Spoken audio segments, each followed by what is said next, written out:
You are listening to Beyond the Lesson Plan, a podcast about what happens when education meets reality, when systems crack open, and we search for something more. I'm your host, Inders Kradis, and in each episode we go beneath the surface, beyond what's taught, to why it matters.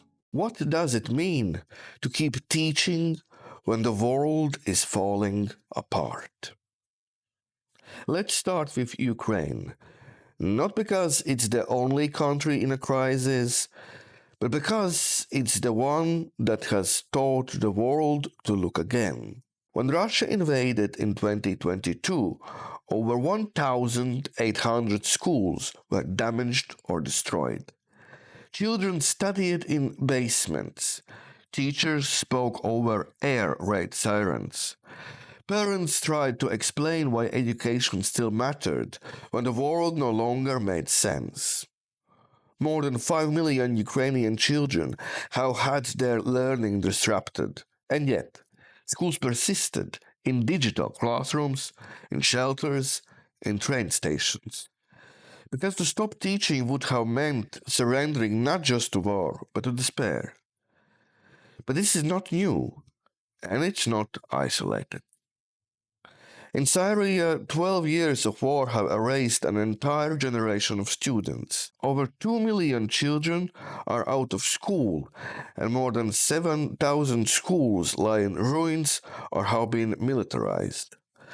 Girls are often the first to drop out and the last to return. In displacement camps, classrooms are tents, trauma replaced textbooks, and fear sits at every desk.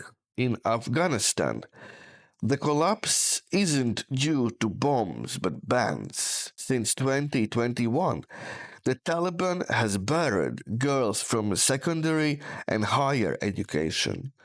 Nearly 2.5 million Afghan girls are out of school. In the name of ideology, the hopes of a generation have been shut behind locked school gates. In Yemen, 4.5 million children are out of school after nearly a decade of conflict. In Sudan, over 16 million are currently excluded from education due to civil war. In Gaza, following the 2023 escalation, every single school was closed overnight. For Palestinian children, school now often means learning amid rubble, airstrikes, and trauma. In the Democratic Republic of the Congo, hundreds of thousands of children have no access to safe schooling. Armed conflicts in the east have forced over 2,000 schools to close in just two provinces. These are not just tragedies, they are warnings. Globally, around 268 million children live in crisis-affected areas. Of them, 72 million are entirely out of school. Even those who do attend, over 127 million, are not achieving minimum proficiency in reading or maths. A mere 25 million children in crisis zones are both in school and learning. The rest are being left behind. And the most vulnerable, girls, children with disabilities, and those forcibly displaced, are disproportionately affected.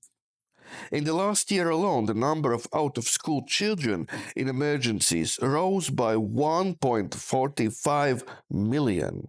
Why does this matter? Education in emergencies isn't just a right, it's a lifeline. School offers structure amid chaos. It provides safety, identity, and the tools to rebuild. In crisis, education reduces child labor, prevents early marriage, and protects children from recruitment by armed groups. It is a trauma-informed practice in its most practical form. And yet, We treat it as optional. Education gets less than 3% of humanitarian aid funding globally. Attacks on schools are becoming normalized. In many conflicts, school buildings are used by military groups, a direct violation of international law. But amid all this, there's something else: resilience. Ukrainian children logging in from bunkers. Sudanese teachers reopening schools in IDP camps. Afghan girls secretly learning at home. Syrian educators are building makeshift classrooms from wood and plastic sheets. These are not isolated acts, they are statements, declarations that education will not yield to violence. And here's something worth pausing on: how differently the world reacts to education under fire. When a hospital is bombed or a food convoy attacked, the global outcry is swift. But when schools are targeted, the outrage is often quieter. Perhaps because we still don't fully see education as a humanitarian necessity, not in the same visceral way as food or shelter. But ask any child who lost their classroom, and they'll tell you school is more than a building. It's the last thread of normal life. It's friendships, rhythm, stories, and the sense that tomorrow might still matter. Different cultures respond differently. In Finland, schooling during crisis is designed to continue almost immediately, including psychological support as standard. In contrast, some governments hesitate to prioritize education until physical safety is restored. This reveals not just resource gaps, but ideological ones. What does a society truly value in crisis? In the words of one teacher from a refugee camp in Jordan, we have no blackboard, no books, but we still teach. Because if we stop, the war wins. So, what about those of us not in war zones? What is our role? First, to care, to stay informed, to teach our students about global inequality, about empathy, about the fragility of systems we take for granted. Second, to connect. Organizations like Teachers for Teachers and Education Cannot Wait invite educators to support the displaced teachers through mentoring, donations, advocacy, or remote collaboration. And third, to reflect. Are our schools truly inclusive, trauma informed, prepared for disruption? Crises elsewhere should challenge us to strengthen resilience here. Because if we can build classrooms that are compassionate, adaptable, and globally aware, we are not only teaching better, we are standing in solidarity with those who teach through rubble and sirens. Because if we can build classrooms that are compassionate, adaptable, and globally aware, we are not only teaching better, we are standing in solidarity with those who teach through rubble and sirens. There's also an ethical question we rarely ask. Where does a teacher responsibility end? In crisis zones, the answer seems simple: it doesn't. Teachers become nurses, social workers, and protectors. They bring food to students, find them shelter, mourn their losses. But even beyond war, in underfunded schools, in traumatized communities, in marginalized groups, teachers often carry burdens that system offloads onto them. And yet, they continue. Why? Maybe because they know that education isn't just about delivering knowledge.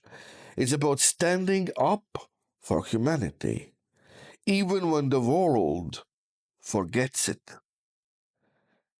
If we let war decide who learns and who doesn't, what kind of future are we even building? For international policymakers, this must be a call to action. Funding must shift from reaction to prevention. Schools must be declared and respected as zones of peace. Education must be a core to humanitarian response, not an afterthought. For teachers listening, your classroom, even far from the front line, is part of this story. Every time you affirm the value of learning and protect a child's curiosity, you push back against despair, against silence, against forgetting. This is not just a story about conflict.